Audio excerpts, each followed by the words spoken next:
যে সেনাবাহিনী যে পুলিশ তাকে দড়ি দিয়ে টাঙ্গিয়ে বিদেশে পাঠিয়ে দিয়েছে, অথচ এমনভাবে তারা আবার দেশে আসার পরে তৈল দিচ্ছে, যেটা আমাদের জন্য লজ্জাস্কর লজ্জাস্কর লজ্জাস্কর। আমি personally doctor S M Khaliduzzaman, আমি এদেশের একজন নাগরিক, আমি এদেশে ট্যাক্স দিই। আমার দেখা মতে সেখানে যে ট্যাক্স আমি যেটা দিয়েছি সেটার অন্তত 100 গুণ বেশি দিয়েছি। কিন্তু আনফর্চুনেটলি এদেশের সরকার এবং প্রশাসন আমরা খুব অবাক দৃষ্টিতে দেখছি যে একজন নাগরিকের জন্য কি করছেন।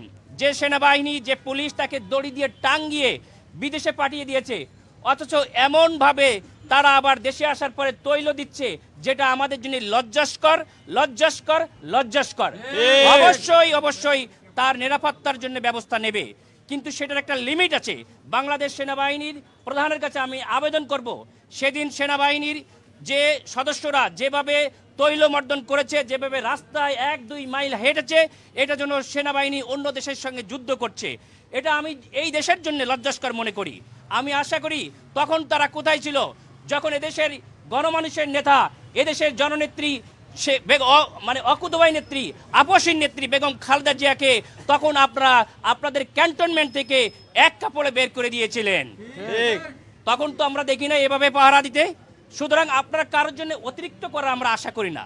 সরকারের টাকায়, সরকারের সীমাবদ্ধতায়, সরকারি আইনের মধ্যে থাকার জন্য তাদেরকে আমরা আহ্বান করব।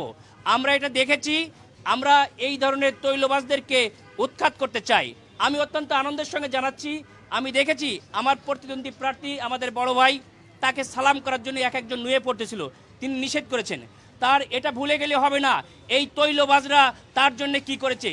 কিছু কিছু মিডিয়াও তাকে কিভাবে হাজার হাজার কোটি টাকার দুর্নীতিবাজ বানিয়েছে। সুতরাং সেই মিডিয়া, সেই যে পুলিশ প্রশাসন, সেই সেনাবাহিনী অতিরিক্ত তৈলবাজ হয়ে যদি তাকে কাছে আসে, যেমন সালাম করতে যে মানুষকে সরিয়ে দিয়েছে, অন্য কেউ যেন সে এভাবে সরিয়ে দেয়, আমি তার প্রতি আহ্বান রাখবো। এবং আমরা আগামীতে একটি সৌহার্দ্যের বাংলাদেশ গড়ব, আমরা ভেদাভেদের বাংলাদেশ গড়ব না।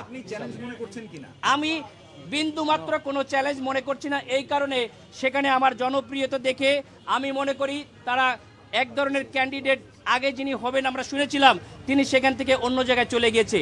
আমার যে ব্যক্তিগত যে রিপোর্ট আছে, আমার যে ব্যক্তিগত প্রোফাইল, আমি পার্সোনালি কোনো ব্যক্তিগত চ্যালেঞ্জ এটাকে মনে করি না। এবং এই এলাকার জনগণ আমি যেটা দেখেছি আমাকে বিপুল ভোটে জয়ী করবে ইনশাআল্লাহ।